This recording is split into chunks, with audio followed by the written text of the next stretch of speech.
So I spoke earlier in the week about leadership and our strengths, right? And I want to talk about it today again in another story. So there's a story about three horses, okay?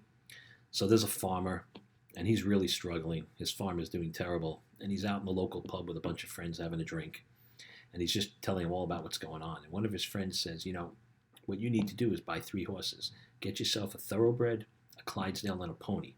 He goes, and you can do children's rides.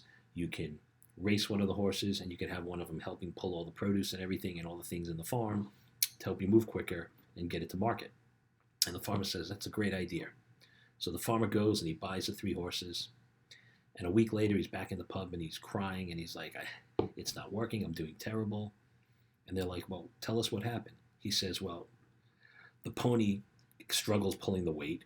The Clydesdale is can't race. I mean, it's like he's so slow compared to the rest of the horses. And the thoroughbred, every time I put a kid on it, he tries to take off and gallop, and it's pissing off the parents.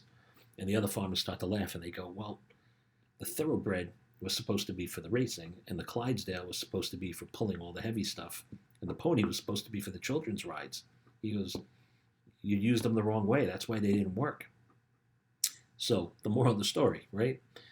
You got to play to people's strengths. You got to know what their strengths are. If you're a good leader, you know what your employees or the people that you're around are good at, and you know what they're not good at. If you're a parent, you know what your kids' strengths are, and you know where your kids struggle, right? If you try to make your kid be something that they're not, or you try to make one of their weaknesses a strength, what you end up doing is focusing on what's the negative for them, or what bothers them, or what they know they struggle with, instead of embracing their strength, which will help build their self-confidence, right? And it's the same thing if you're a teen and you're in school. You know you're going to be, I talked about this, I think, on Tuesday. You're going to be good at certain subjects. You're going to be bad at certain subjects. That's okay. You're not going to be good at everything. But the ones that you're good at, those are your strengths, right? Work to them. And the ones that you're bad of, those are the ones you need to get a little support and help. And that's why they have tutors and other ways of learning that material so you can get the support you need. But at the end of the day, this applies to anything in life, right? So again, if you're a teen, right, and you've got your friends that you hang out with, right? Some of your friends are going to be really good at certain things, and some of your friends are not going to be great at certain things. But knowing what your friends' strengths are and helping exploit that so they feel good about who they are, you're being a great friend. And kind of supporting them in the areas that they're not, you're being a great friend. I mean, how would you feel if you're a teen and you struggle with certain things, but one of your friends is really good at it and they can help you? Wouldn't you feel better knowing that you've got that support? And then that same friend who you know struggles with something, you're able to step up and kind of support them. I mean, that's what relationships are about, right? And if you're in a marriage, right? We all have expectations, I wish my husband was more this, I wish my wife was more this. But at the end of the day, they're who they are. But once we accept them for who they are and we recognize what their strengths are, we realize, that they got some great strengths. I'm going to play to those strengths. And when we realize the areas that they struggle with, we can back off or change our approach to it.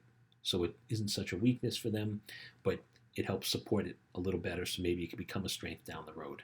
So again, the story with the horse, right? It's just a matter of recognizing what's out there and knowing how to manipulate. And I don't mean manipulate in a bad way, but manipulate in a positive way. Hey, this is going to work better here, and this is going to work better here, and this particular person is so much better at this than this person, right? Like working on a project at school, and you have to do a group project.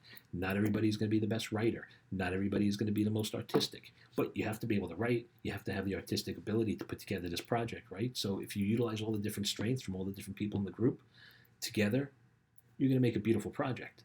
But if you all try to do everything and you're all not good at it, you're going to be arguing about who's better and who's not as good, and nothing gets done, right? So recognizing other people's strengths and playing to it and recognizing their weaknesses and supporting them, that's how you do good work in this world.